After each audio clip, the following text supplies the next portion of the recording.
สวัสดีครับเพื่อนๆในคอนกลับมากับพลิกหลังกล่องรีวิวผลิตภัณฑ์จากมุมมองส่วนผสมนะครับในวงการ anti aging เนี่ยมีการเชมความแก่นะครับทำให้คนเนี่ยไม่อยากแก่กลัวแก่เพราะมันไม่ตรงตาม beauty standard ซึ่งในกระบวนการนี้เนี่ยมันทำให้เกิดความเข้าใจผิดแล้วก็ความเชื่อที่ไม่ถูกต้องอยู่เยอะมากเพราะคนที่เข้าใจผิดนี่แหละคือคนที่จะตกกับดักเชื่อการตลาดขายฝันได้ง่ายที่สุดวันนี้เนี่ยอิงและผู้เชี่ยวชาญประจำช่องก็ได้รวบรวม20ความเชื่อความเข้าใจผิดที่พบบ่อยที่สุดเกี่ยวกับวงการ anti aging นะครับซึ่งเราได้แบ่งออกเป็น3หมวดด้วยกันนะครับหมวด skin care หัตถการแล้วก็ไลฟ์สไตล์อาหารเสริมแล้วก็การกินเดี๋ยววันนี้อิงจะมาจับฉลากให้ฟังทีละข้อนะครับแล้วก็อธิบายว่าอันไหนเป็นความเชื่อที่ถูกอันไหนเป็นความเชื่อที่ผิดนะครับถ้าพร้อมแล้วเรารีบไปดูกันเลยดีกว่า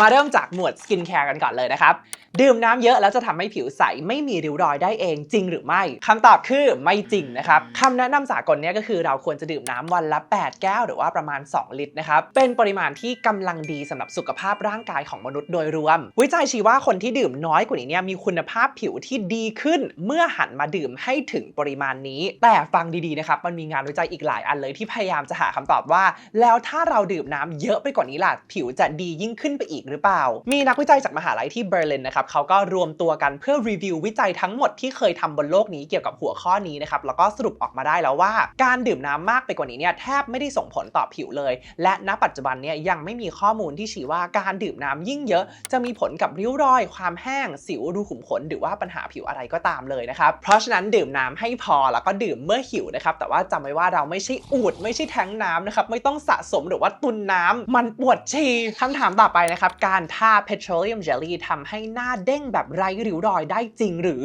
ไม่จริงนะครับอาจจะเด้งที่แปลว่าหมูเด้งหรือเปล่าเงาวาวสุดๆนะครับแต่ว่าริ้วรอยก็ยังจัดเต็มเหมือนเดิมเพราะว่า petroleum นะครับหรือว่า Vaseline เนี่ยมันเป็นส่วนผสม occlusive อย่างเดียวนะครับมีหน้าที่กักเก็บความชุ่มชื้นไว้ในผิวได้แต่ว่าเขาไม่ได้มีฤทธิ์ของการกระตุ้นคอลลาเจนใต้ผิวหนังเลยนะครับถ้าจะเทียบไปเห็นภาพเนี่ยก็เหมือนกับคุณมีหมอนใบหนึ่งที่ฟีบแล้วนะครับแต่ว่าคุณแก้ไขปัญหาโดยการเปลี่ยนปลอกหมอนด้านบนอาจจะดูเงาวาวสุดๆนะครับแต่ว่าสุดท้ายแล้วด้านในมันก็ยังฟีบยังเหี่ยวเหมือนเดิมคำถามต่อไปนะครับควรเริ่มใช้วิตามิน A เมื่ออายุเข้าเลข3จริงไหมไม่จริงนะครับคือจริงๆแล้วเนี่ยดร.คลิกแมนนะครับผู้ที่บุกเบิกส่วนผสมวิตามิน A เลยเนี่ยเขาวิจัยส่วนผสมนี้กับการรักษาสิวในวัยรุ่น Y2K นะครับก่อนหน้าที่เขาจะพบว่ามันมีฤทธิ์ของการช่วยกระตุ้นคอลลาเจนซะอีกเพราะฉะนั้นเด็กวัยรุ่นก็สามารถใช้ในการรักษาสิวได้แล้วนะครับแต่แน่นอนว่าถ้าหวังผลเรื่องริ้วรอยเนี่ยก็ควรจะใช้ตอนที่ผิวเริ่มมีริ้วรอยแล้วนะครับอย่างเช่นอายุ20กลางๆตอนที่ผิวเริ่มสูญเสียคอลลาเจนหรือว่าผลิตคอลลาเจนออกมาได้น้อยลงแล้วการใช้เร็วกว่านั้นเนี่ยไม่ได้เป็นการสะสมแต้มบุญใดๆนะครับเรทนอลทำให้ผิวบางลงจริงหรือไม่จริงนะครับตรงกันข้ามเลยด้วยซ้ำส่วนผสมวิตามิน A เนี่ยมีฤทธิ์ของการกระตุ้นคอลลาเจนทำให้ผิวเรามีความหนาขึ้นแต่ในช่วงแรกๆของการใช้เนี่ยก็อาจจะมีผลข้างเคียงอย่างเช่นการระคายเคืองนะครับที่สามารถทำให้ผิวเนี่ยไวต่อแสงได้ในช่วงนั้นก็ต้องอย่าลืมใช้ควบคู่กับครีมกันแดดแล้วก็เลี่ยงแดดให้มากๆด้วยนะครับต่อไปนะครับคนผิวมันแก่ช้ากว่าคนผิวแห้งจริงไหมจริงนิดหน่อยแล้วกันนะครับคนผิวมันอาจจะมีผิวที่ชุ่มชื้นกว่าได้นะครับเพราะว่าน้ำมันเนี่ยมันทำหน้าที่เป็นตัวเคลือบผิวหนังเพื่อกักเก็บความชุ่มชื้นไว้ในผิวริ้วรอยก็อาจจะดูไม่ชัดเจนเท่ากับคนที่มีผิวแห้งแต่สุดท้ายแล้วเนี่ยเมื่อเรามีอายุมากขึ้นนะครับผิวของเราก็จะผลิตความมันออกมาน้อยลงโดยธรรมชาติและสาเหตุหลักของการเกิดริ้วรอยนะครับไม่ว่าจะเป็นความเครียดแสง UV นะครับพันธุกรรมต่างๆเนี่ยสุดท้ายแล้วทุกคนต้องเจอหมดไม่มีใครรอดพ้นจากริ้วรอยหรือว่าความหย่อนคล้อยความแก่ของผิวหนังได้อยู่แล้วนะครับมันเป็นสัจธรรมชีวิตอย่างหนึ่ง The circle of life and it moves us all ต่อไปนะครับทาคอลลาเจนบนผิวทดแทนการสูญเสียคอลลาเจนได้จริงไหมไม่จริงนะครับในสกินแคร์เนี่ยเรามีกฎกว้างๆที่ชื่อว่า500 Dalton Rule ส่วนผสมต้องมีความเล็กประมาณ500 Dalton นะครับเป็นคนผอม L19 ที่ไม่ได้ตุ้งอ่ะเป็นกฎกว้างๆที่ไม่ได้ตายตัวนะครับจริงๆมันมีหลายปัจจัยแหละที่สามารถส่งผลต่อการซึมของส่วนผสมใดส่วนผสมหนึ่งได้ที่ไม่ได้เกี่ยวข้องกับขนาดของมันแต่คอลลาเจนรูปแบบทาเนี่ยขนาดมันประมาณ300,000 Dalton แม้กระทั่ง Hydralyte oxidized collagen ที่เรานำไปสับให้มันเล็กลงแล้วนะครับก็ยังมีขนาดตั้งหลักพันดัลตันเราก็เลยพอเดาได้นะครับว่ามันน่าจะมีความยากลำบากในการซึมเข้าไปในผิวแบบสุดๆเลยหลักๆเลยสิ่งที่เราจะได้จากการทาคอลลาเจนบนผิวเนี่ยก็คือการได้ความชุ่มชื้นนะครับเพราะว่าน้องเป็นส่วนผสม humectant ช่วยดึงน้ำเข้าผิวได้แต่ถ้าหวังผลเรื่องความกระชับความอิ่มฟูความเด้งดึงหรือว่าริ้วรอยที่ลดลงเนี่ยอาจจะต้องหาส่วนผสมอื่นๆที่มีฤทธิ์ของการกระตุ้นคอลลาเจนมากกว่านะครับสุดท้ายนะครับ retinol แปลงเป็น retinoic acid บนผิวไม่ได้ไม่จริงนะครับวิตามิน A รูปแบบ retinol เนี่ยต้องแปลงบนผิว2ขั้นตอนก่อนที่จะทำงานได้นะครับต้องกลายเป็น retinaldehyde แล้วก็ retinoic acid ก่อนนะครับผิวเราถึงจะยอมรับแล้วก็นำมันมาใช้ประโยชน์ได้ก็เลยมีการตั้งคำถามเยอะนะครับว่าจริงๆมันสามารถแปลงได้ไหมเรามีงานวิจัยใหม่ๆนะครับคุณภาพดีๆแบบ double blinded vehicle control นะครับตีพิมพ์วารสารดังๆเยอะมากที่ชี้ว่าการใช้ retinol เห็นผลเรื่องการกระตุ้นคอลลาเจนและลดริ้วรอยไม่ใช่ส่วนผสมขายฝันนะครับแต่เป็นส่วนผสมที่ผู้เชี่ยวชาญทั่วโลกยอมรับสำหรับการช่วยเรื่องริ้วรอยการที่ retinol ต้องแปลงหลายครั้งบนผิวเพื่อที่จะเห็นผลเนี่ยจริงๆแล้วอาจจะไม่ใช่เรื่องที่แย่เสมอไปด้วยนะครับเพราะมันทำให้เขาเนี่ยเหมาะกับคนที่มีผิวระคายเคืองง่ายเป็นพิเศษแบบอิงเองเนี่ยเพื่อนๆหลายๆคนที่ติดตามมานานเนี่ยจะเข้าใจเลยนะครับว่าพยายามใช้ retinoic acid มานานหลายปีแล้วแต่ทำไม่ได้สักทีนะครับเพราะว่าผิวระคายเคืองง่ายจนเกินไปก็เลยต้องตัดใจมาใช้ retinol แบบค่อยๆเป็นค่อยๆไปดีกว่าในตลาดก็มีผลิตภัณฑ์ retinol อยู่มากมายเลยที่อิงก็เคยพูดถึงอยู่แล้วนะครับตัวหนึ่งที่พูดถึงอยู่บ่อยๆเลยเนี่ยก็คือตัว Olay Regenerist Retinol 24 Max Night Serum ราคา 1,399 บาทสำหรับ30 ml ก็ต้องขอบคุณทาง Olay ที่ช่วยสปอนเซอร์ส่วนนี้ของวิดีโอในวันนี้ด้วยนะครับเพราะตัวนี้เนี่ยเขาไม่ได้มีแค่ retinol อย่างเดียวนะครับแต่ว่ามีส่วนผสมเสริมอื่นๆที่สามารถช่วยเรื่องริ้วรอยได้เพิ่มเติมด้วยซึ่งส่วนผสมพวกนี้เนี่ยไม่สามารถหาได้ในผลิตภัณฑ์ยาที่ใช้ retinoic acid ด้วยนะครับทางแบรนด์เขาเฉลยมาให้อิงฟังแล้วนะครับว่าในนี้เนี่ยเขาใช้ retinol complex 0.35% ในนั้นเนี่ยมีทั้ง retinol แล้วก็ retinol propionate retinol ของเขาเนี่ยใช้รูปแบบ encapsulation นะครับเพื่อป้องกันการ oxidize ทำให้เขาเนี่ยอยู่ได้นานขึ้นแล้วก็ไม่เสื่อมสภาพเร็วเมื่อโดนแสงแล้วก็อากาศเหมือนกับ retinol ทั่วไปส่วน retinol propionate เนี่ยก็เป็นตัวที่เสถียรมากๆเลยนะครับแต่ว่าน้องเนี่ยจะมีความเบามากต้องแปลง3ครั้งนะครับก่อนจะทำงานได้บนผิวของเราแต่ใดๆก็ตามเป็นอนุพันธ์วิตามิน A ตัวหนึ่งที่มีงานวิจัยสนับสนุนอยู่ค่อนข้างเยอะเหมือนกันนะครับแล้วก็มีวิจัยเทียบกับ retinol ด้วยชี้ว่าจริงๆแล้วเนี่ยก็มีฤทธิ์การออกผลคล้ายๆกับ retinol เลยนอกจากนี้เนี่ยเขาก็ใช้เพปไทด์ตระกูล matrixyl เป็นเพปไทด์ที่มีงานวิจัยสนับสนุนเยอะมากๆเลยนะครับจากบริษัทขายสารระดับโลก Sederma อิงเองก็เคยทำคอนเทนต์ไปเยี่ยมห้องแลบของเขาที่ฝรั่งเศสมาเรียบร้อยแล้วเหมือนกันบอกเลยว่าเขาทำถึงมากๆนะครับแล้วก็มีงานวิจัยแบบ in vivo ทำบนผิวมนุษย์จริงสนับสนุนอยู่เยอะมากๆแต่ Olay เนี่ยเขาก็นำไปวิจัยต่อเช่นกันนะครับมีการวิจัยแบบ clinical trial นะครับให้ผู้เข้าร่วม72คนแบ่งหน้าแบบซ้ายขวาเลยข้างหนึ่งใช้ตัวนี้อีกข้างหนึ่งใช้ยาหลอกเป็นเวลาทั้งหมด5 สัปดาห์นะครับเขาพบว่าริ้วรอยที่ตีนกาแล้วก็ใต้ตาเนี่ยลดลงอย่างมีนัยสำคัญเลยนะครับโดยที่ผู้เข้าร่วม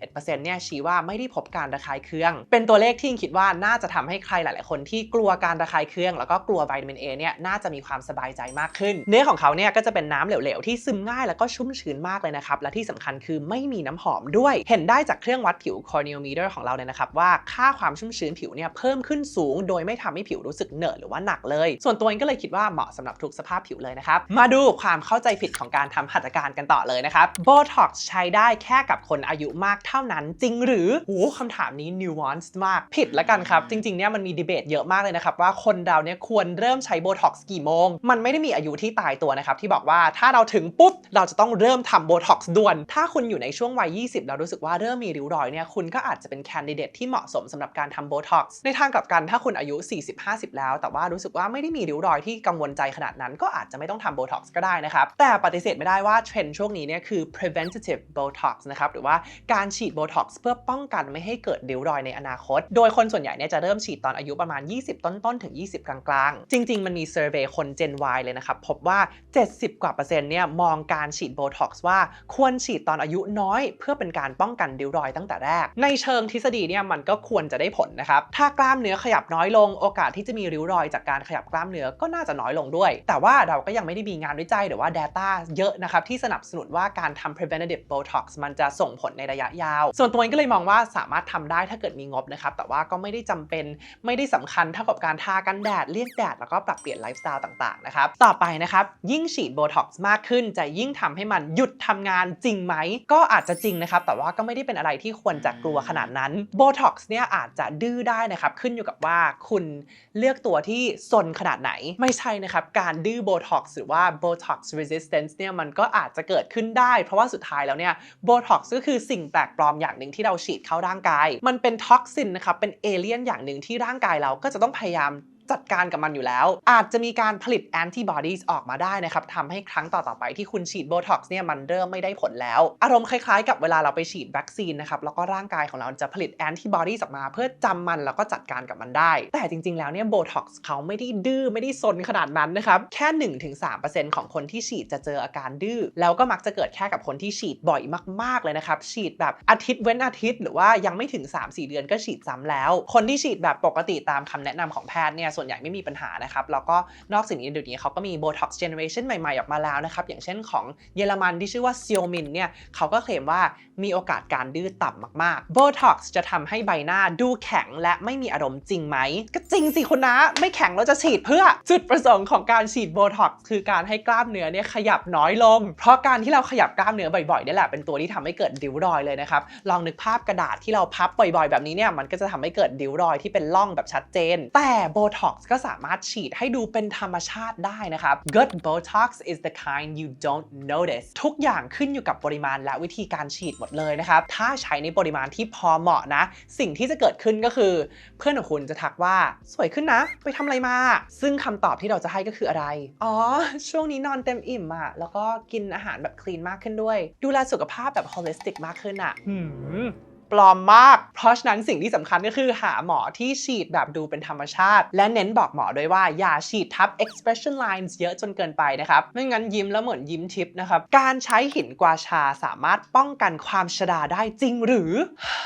ไม่จริงนะครับภาพจำของกวาชาที่พวกเราทุกคนคุ้นเคยเนี่ยอาจจะเป็นการใช้หิน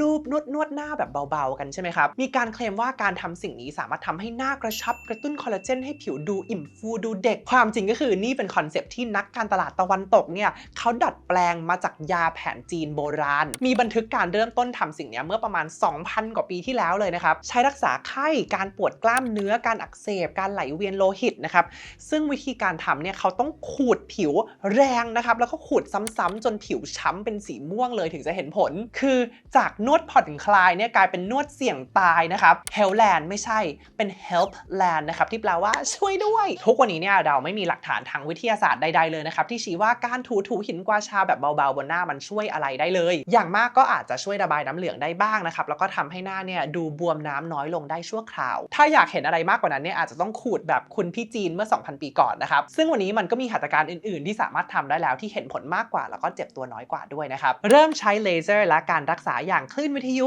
Althera และ Thermage ตั้งแต่อายุยังน้อยจะทำให้มันไม่ได้ผลในอนาคตจริงไหมโอ้เป็นคำถามที่ดีนะแต่ขอตอบว่าไม่จริงแล้วกันนะครับการใช้เทคโนโลยีหัตถการพวกนี้เนี่ยมันสามารถเห็นผลดีได้ในทุกช่วงอายุเลยนะครับถ้าเกิดทำโดยผู้เชี่ยวชาญแล้วก็เว้นระยะระหว่างการทำให้เหมาะสมแต่สิ่งที่ว่าสำคัญกว่านะครับก็คือคนที่อายุน้อยเนี่ยอาจจะไม่ได้ต้องรู้สึกกดดันที่จะต้องรีบเริ่มทำหัตถการพวกนี้เพราะสุดท้ายแล้วถ้าผิวมันไม่ได้มีปัญหาเนี่ยทำไปมันก็จะไม่ได้เห็นผลอะไรมากและไม่ได้หมายความว่าผิวในอนาคตจะไม่หย่อนคล้อยจะไม่เหี่ยวย่นจะไม่แก่ด้วยทำวันนี้อาจจะไม่ได้เหมือนการเข้าวัดสะสมแต้มบุญใดๆนะครับตอนอายุมากขึ้นยังไงก็อาจจะต้องทำซ้ำอยู่ดีต่อไปมาดูความเข้าใจผิดในหมวดไลฟ์สไตล์อาหารการกินแล้วก็การใช้ชีวิตกันนะครับการสูบบุหรี่ส่งผลต่อแค่ปอดไม่เกี่ยวกับผิวจริงหรือไม่จริงเลยนะครับการสูบบุหรี่เนี่ยส่งผลต่อผิวแบบมหาศาลเลยมีวิจัยที่เทียบฝาแฝดคู่หนึ่งนะครับคนหนึ่งสูบบุหรี่วันละ 1.5 แพ็คเป็นเวลา35 ปีอีกคนไม่ได้สูบเลยพอมาเกรดความเสียหายของผิวนะครับพบว่าคนที่สูบเนี่ยได้คะแนน5 เต็ม 6แปลว่าเสียหายหนักขั้น severe เลยนะครับส่วนคนที่ไม่ได้สูบเนี่ยได้คะแนน2 เต็ม 6แปลว่าเสียหายน้อยถึงปานกลางเท่านั้นเรามีวิจัยเยอะมากเลยนะครับที่ชี้ว่าการสูบบุหรี่เนี่ยมันไปกระตุ้นเอนไซม์ตัว metalloproteinases นะครับซึ่งสามารถทำให้คอลลาเจนแล้วก็เส้นใยเอลาสตินถูกทำลายแล้วก็ยังไปลดระดับตัว transforming growth factor beta ด้วยนะครับทำให้การฟื้นฟูแล้วก็ซ่อมแซมเนื้อเยื่อของผิวเนี่ยทำงานผิดปกติใครสูบบุหรี่อยู่แต่ซื้อครีมทำหัตถการเลเซอร์ต่างๆแพงๆทั้งหลายเนี่ย What are you doing priorities people ต่อไปกินคอลลาเจนเสริมสามารถแทนคอลลาเจนที่สูญเสียในผิวได้จริงหรือมันแบบ debatable มากเลยนะครับลอจิกของการกินคอลลาเจนเสริมเพื่อทดแทนสิ่งที่สูญหายไปเนี่ยมันฟังดูดีมากๆนะครับแต่ลองนึกดูว่าการกินปลาเนี่ยไม่ได้หมายความว่าเราจะมีครีบการกินเมล็ดแตงโมไม่ได้หมายความว่าจะมีแตงโมโตอยู่ในลำไส้เรา นะครับเช่นเดียวกันเวลาเรากินคอลลาเจนลงไปเนี่ยไม่สามารถบอกร่างกายได้เลยนะครับว่าต้องใช้สิ่งนี้กับผิวเท่านั้นณปัจจุบันงานวิจัยเกี่ยวกับการกินคอลลาเจนเนี่ยชี้ไปในทิศทางที่ดีเหมือนจะเริ่มเห็นความเป็นไปได้หรือความเป็นจริงอยู่ตรงนู้นละแต่ส่วนใหญ่เนี่ยเขาก็ทำโดยบริษัทที่ขายคอลลาเจนเองมีวิจัยจากเมจิพบว่าคอลลาเจนที่กินเสริมสามารถพบได้ในกระแสเลือดเราจริงๆแปลว่าร่างกายก็อาจจะดูดซึมคอลลาเจนเสริมเพื่อมาใช้งานได้จริงมีวิจัยจากบริษัทขายอื่นๆนะครับอย่างเช่น Rousselot Pure Gold Collagen แล้วก็ Verisol นะครับก็ชี้ว่าการกินคอลลาเจนของเขาเนี่ยสามารถทำให้ผิวชุ่มชื้นริ้วรอยลดลงได้แต่ว่าแต่ละบริษัทก็ใช้คอลลาเจนคนละตัวกันหมดเลยคอลลาเจนคือครอบครัวของโปรตีนหรือว่าอะมิโนแอซิดที่มันติดกันอยู่เป็นพันตัวเลยงานวิจัยแต่ละชิ้นคอลลาเจนแต่ละแบรนด์ก็ใช้คอมบิเนชันของอะมิโนแอซิดพวกนี้ที่แตกต่างกันหมดเลยทำให้เราไม่สามารถสรุปได้แน่ชัดนะครับว่าการกินอะมิโนแอซิดคอมบิเนชันไหนปริมาณเท่าไหร่ถึงจะเห็นผลดีหรือไม่ดีโดยรวมเนี่ยผู้เชี่ยวชาญในวงการก็เลยยังมีความหนักใจที่จะแนะนำแบรนด์คอลลาเจนแบรนด์ใดแบรนด์หนึ่งและการกินคอลลาเจนก็เลยไม่ใช่ gold standard ในการช่วยเรื่องริ้วรอยแต่ถามว่ากินได้ไหมก็กินได้นะครับเพราะว่ามันก็มีความเสี่ยงค่อนข้างต่ำน้ำตาลทำให้ผิวแก่เร็วจริงหรือจริงการกินน้ำตาลเยอะเนี่ยสามารถนำไปสู่กระบวนการที่เราเรียกว่า glycation เป็นการที่คอลลาเจนโดนทำลายนะครับหรือว่าจับตัวกันเป็นก้อนแล้วก็ดูไม่อิ่มฟูนะครับผิวดูแบบไม่เด้งดูมีริ้วรอยผิวก็จะดูหย่อนคล้อยแล้วก็ดูแก่เร็วขึ้นนะครับค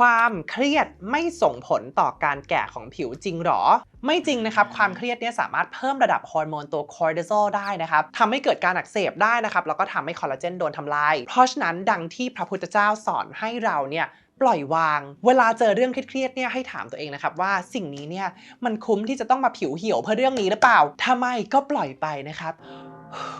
การทานอาหารเสริมอย่างเช่น astaxanthin resveratrol CoQ10 จะหยุดกระบวนการแก่ของผิวได้จริงหรือไม่จริงโดยทีเดียวนะครับถึงแม้ว่าสารต้านอนุมูลอิสระดีๆพวกนี้เนี่ยมันจะสามารถช่วยลดความเสียหายของอนุมูลอิสระนะครับที่มาจากความเครียดแสง UV มลภาวะต่างๆเนี่ยแต่การทานอาหารเสริมอย่างเดียวมันไม่สามารถหยุดกระบวนการแก่ได้อยู่แล้วไม่ว่าอาหารเสริมแต่ละแบรนด์จะพยายามเคลมแรงขนาดไหนก็ตามนะครับสุดท้ายแล้วเนี่ยเราต้องมองความแก่เป็นอะไรที่ holistic นะครับมันขึ้นอยู่กับอาหารการกินไลฟ์สไตล์สกินแคร์ที่ใช้นะครับพันธุกรรมไม่มีอย่างใดอย่างหนึ่งที่จะสามารถพลิกเกมได้นะครับเราต้องมองเป็นองค์รวมการนอนให้ครบ8ชั่วโมงจะป้องกันการแก่ของผิวได้จริงหรือก็จริงนะครับแต่ว่าการนอนเนี่ยไม่ใช่แค่นอนให้ครบ8ชั่วโมงเท่านั้นนะแต่ว่าขึ้นอยู่กับคุณภาพการนอนด้วย quantity กับ quality มัน go hand in hand นะครับรอบการนอนหรือว่า sleep cycle ของเราเนี่ยมีหลาย stage นะครับซึ่ง stage ที่เราต้องไปให้ถึงเพื่อได้รับประโยชน์มากที่สุดเนี่ยก็คือ stage 3 กับ stage 4 ที่เรียกว่า deep sleep นะครับมันเป็นช่วงเวลาพิเศษนะครับที่ร่างกายของเราเนี่ยจะผลิต growth hormone ออกม